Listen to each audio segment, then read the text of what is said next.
Hello, welcome back. This is Kenshin1913 and we are Let's Playing Dragon Quest IV. In the last episode, we beat Ragnar's chapter, and now it's time to start chapter 2. Oh yeah. This one's called Alena and the Journey to the Tourney. Boom. Nice rhyming there. Once upon a time, there was a land far away. There was a tomboy princess named Alena. And her father, Tsar Stefan. And yeah, so this is a sort of a Russian-based game, or world here. And the Tsar, Stefan, does not want his daughter, Alena, to be going out to sightsee. And so upstairs is this, basically, her tutor, Boria, or Bray as he was in the original NES version, he found out she wants to go out on a quest to prove her strength, check it out, pump some iron, pound some people's faces in, and so, we're not leaving, because the king now knows, so now we gotta look and explore the castle, hopefully find some way to get the hell out of here. But yeah, I think I might be able to do a Russian accent better than I'll be able to do a Scottish accent. Scottish. If it's not Scottish, it's crap. Anyways, that's Elena's mother, that picture. Your Highness. Your Highness. I don't know. Anyways, we'll figure it out. I'll try to do a little bit every time, get better. But yeah, this game is the only game that does that. And yeah, this is the castle of Zamoska. Opla! Oipia. Yoi, oi, oi, oi, oi.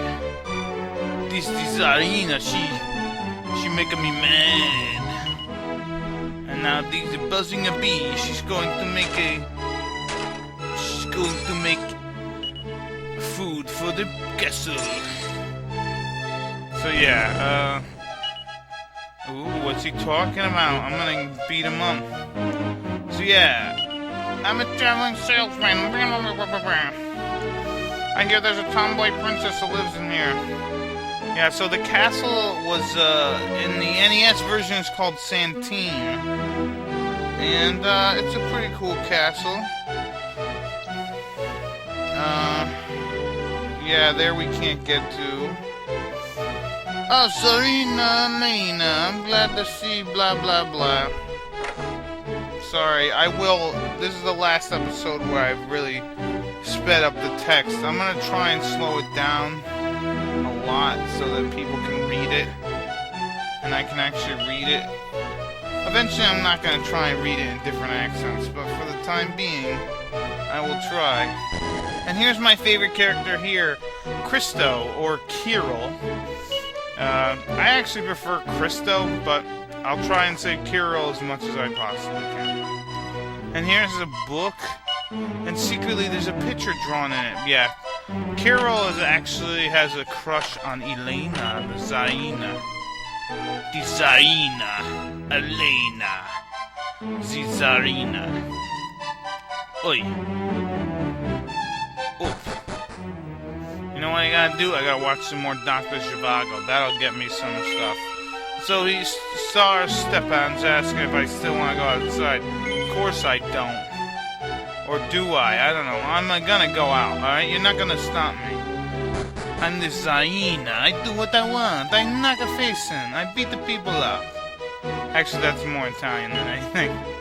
Anyways, so Alena, she is a princess, but she's gonna be our fighter. She's like a martial artist. She really, boom, boom, speed. Boom, boom, boom, speed. High attack power. High agility. Boom, boom, boom. She's good.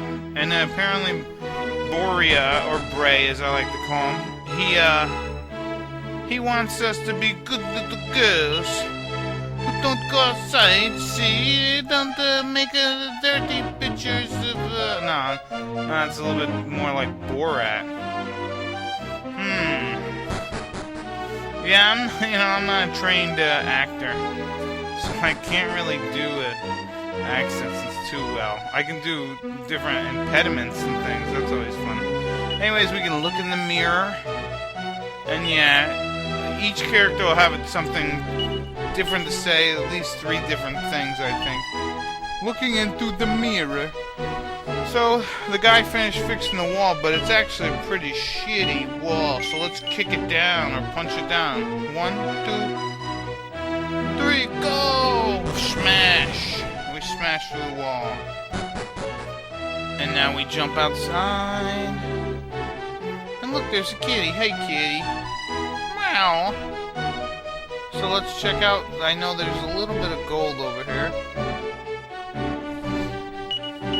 And I picked it up! Yippee! So let's get out of here now.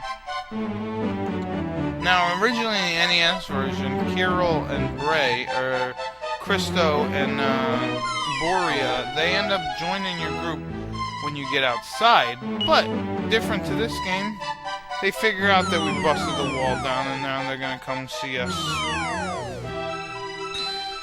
And Kirill, by the way, he's a priest. Boria, as you can tell, he is going to be a wizard. So now they're going to join our group so that the Alena will not be lonely. Interesting thing about these guys is they're not too bad, but this is where Party Talk is going to start shining. We're going to hear everyone talk, and I'm going to have everyone talk almost all the time, as much as I can. This is what I paid for. I'm not gonna lie. So here is the music, the March of the Capricious Princess. Oh yeah, it is so much good to be outside. Beach. So let's go back in, cause I'm afraid. I really don't want to fight outside. I'm afraid. I don't want to do it. I second guess myself. And it looks like these guys are gonna let us come in legitimately. And yeah, Boria would be like, oh, now we don't have to go back out. And he'd be always bitching about coming back to the castle. But we're gonna check it out. Let's talk to our papa. There's no way to stop me, so he's gonna let us journey. But he asked us not to leave the continent of Maestro, which is fine. So now we can make a journey. It's the happiest moment of my life. My father, she would be good, coming and blah. Oh, no, that's Italian. Damn, I can't get it down. It's gotta be like ZB. Anyway, so now they'll actually let us out. This is something Veteran 0121 didn't do. I figured I would show it. Anything that he forgets or I forget, hopefully he'll show, and I'll show opposite, like I was mentioning. This is going to be a complimentary Let's Play. Alright, so here we are inside the in Stalingrad, which is similar to, I believe, Stalingrad in Mother Russia. So yeah, beautiful thing about Party Talk, anyone you talk to, usually your characters will have something to say about them afterwards. And apparently this is Kirill's hometown, I think. Which is pretty cool. So Kirill, he's a priest. He heals people, obviously. His stat growth is middle of the road kind of thing. Boria, obviously, he's going to be working on magic. He's an old man, so he's not going to attack as high. His attack power is not going to be nearly as high as, anyone else's. And he is more of a master of ice spells. Unlike other mages that we'll get in this game, they will focus more on fire and explosion spells. So, yeah. So that guy was just saying it's a good idea to beef up around town, which I plan on doing.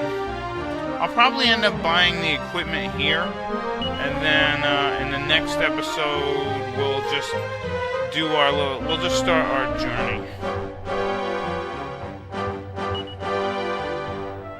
And apparently Boria does not enjoy tricks of merchants. Actually, I don't think he prefers merchants at all.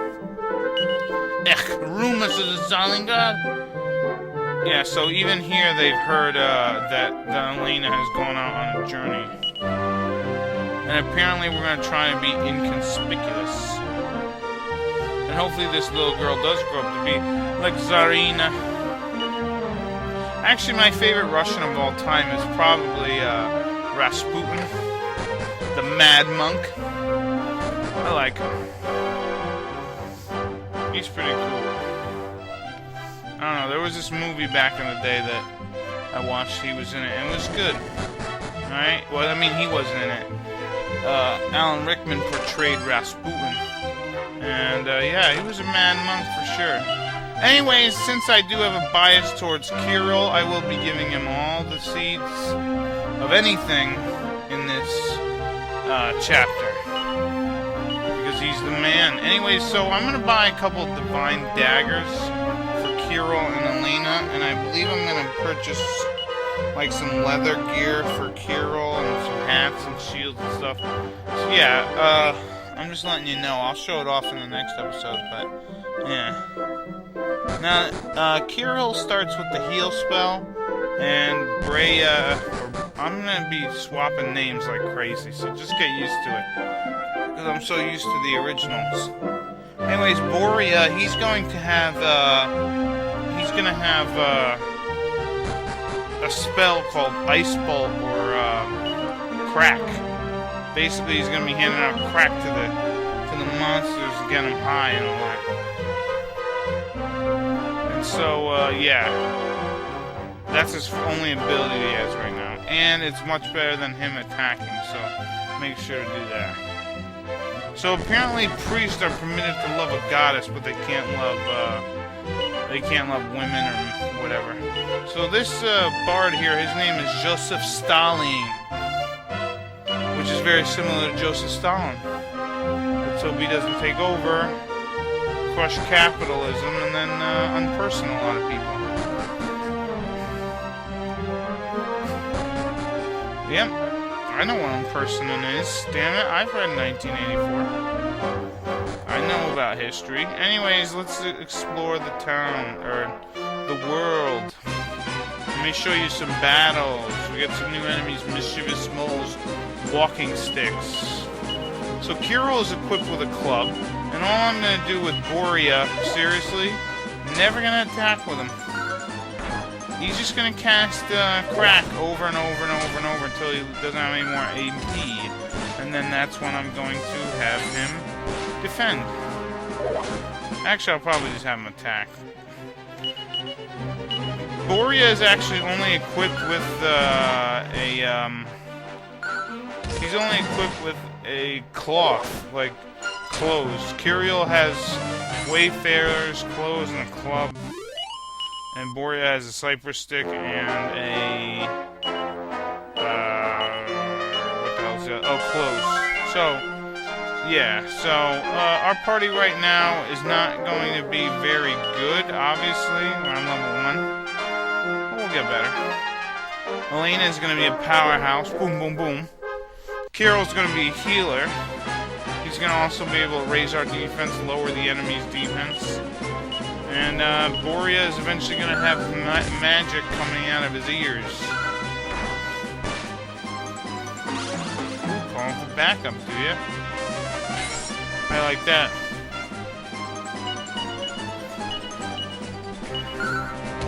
So Alena already is more powerful than Kirill, and she has no weapons. So what does that tell you? Tells you Kirill needs to start pumping some iron. Maybe doing some drugs. Anyways, let's look at this map, this thing here. Oh yeah, up in the upper right corner, I don't know if I showed it off in Ragnar's chapter, but there's a map.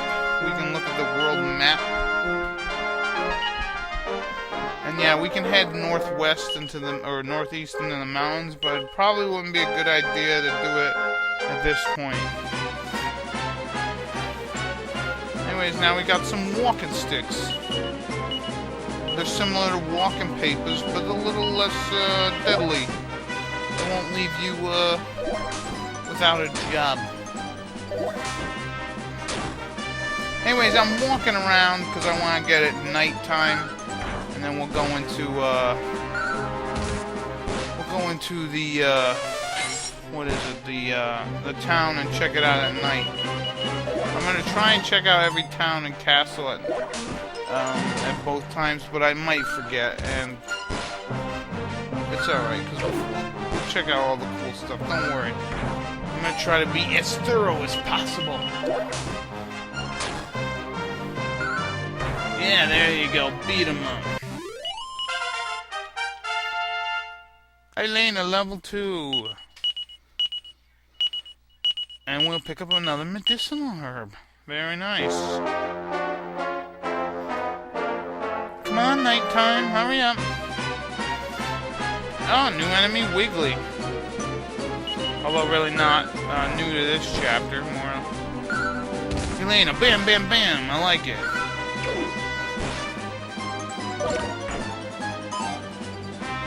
Now, even though Alena has nothing equipped right now, she can actually be equipped with weapons, unlike fighters in other games.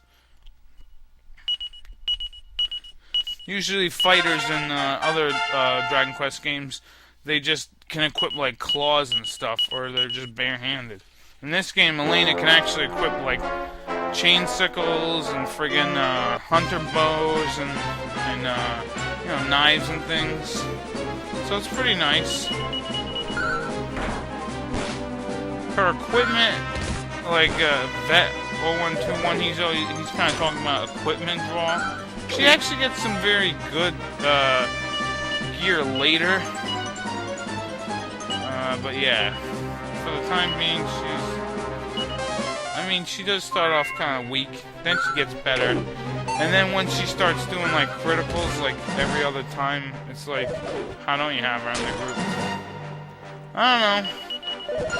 I never used to use her in the original game. But then when I was playing the DS version, I was like, wow, she's really good. Holy God. And then when I used her for the NES, after playing the DS version just because I wanted to check it out, I was like, holy crap, she gets so strong so fast, it's unbelievable. Anyways, I just wanted to turn night, if we can have that happen. I don't have any more magic with Bray or Borea. Now, Borea is supposed to be like a play on words of like, he's boring. Man, you're Borea me. And then you have Alena, which it was Alena in the, and yeah, there's the map. Anyways, which it was Alena back in the day, and then, like I said, Crystal was Crystal. So in the game, in this game, if I think about it, they really only changed, or they really only kept 3 characters' names. Alena, Ragnar, and the next character we're going to be getting. A big old merchant.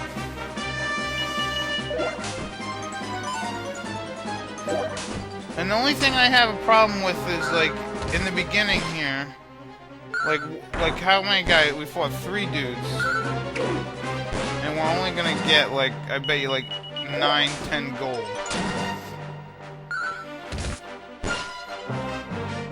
Not even 8. It's like, how am I supposed to get I gotta kill so many monsters just to get what I want to get. And look, we got a new enemy, Sea Slime.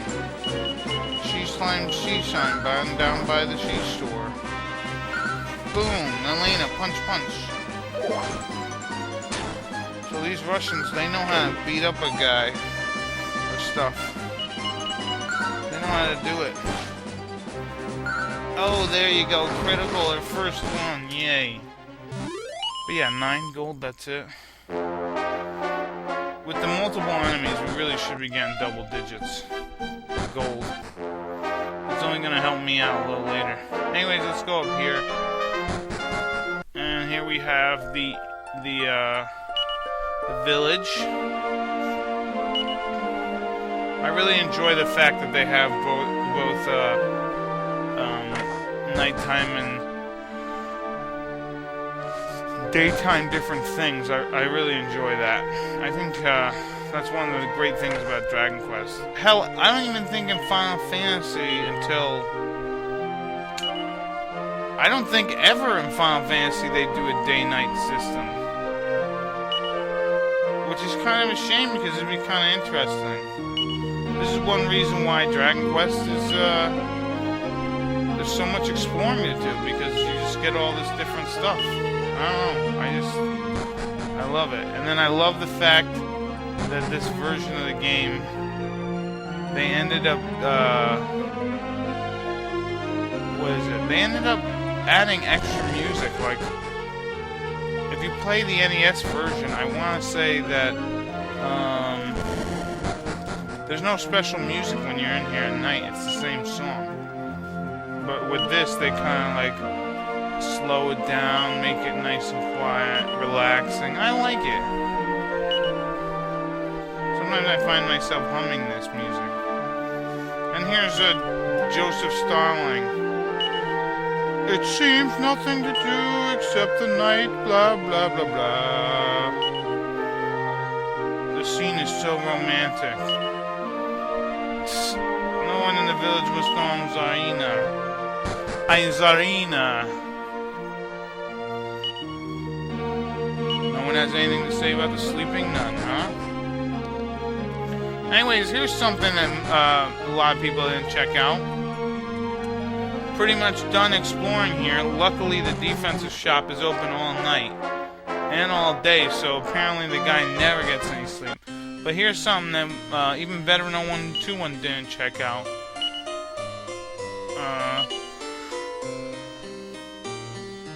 Apparently, you can come back to the castle at night, which I didn't even think about doing originally. I forgot to do it in Berlin with Ragnar, but oh well. This is probably the longest chapter out of the first 4, for sure. Anyways, yeah, let's talk to everybody. It's a shame that we can't use the Zarina's bed and sleep for free.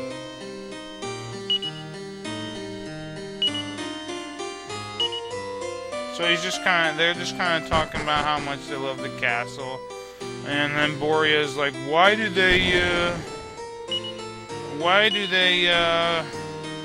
can't she be more like her mommy? Oh, that's because she wants to be free. Yeah, you are pretty brave going out in the world checking it out. I mean, you're very similar, I guess, to the Princess of Moonbrook in that instance. I mean, she left. Well, I mean, she was turned into a dog, but she did. I'm sure she would have wanted to leave the castle eventually. That'd be a kind of neat what if, right? The land of Nod. Meaning he really wants to go to bed. Oi, ball!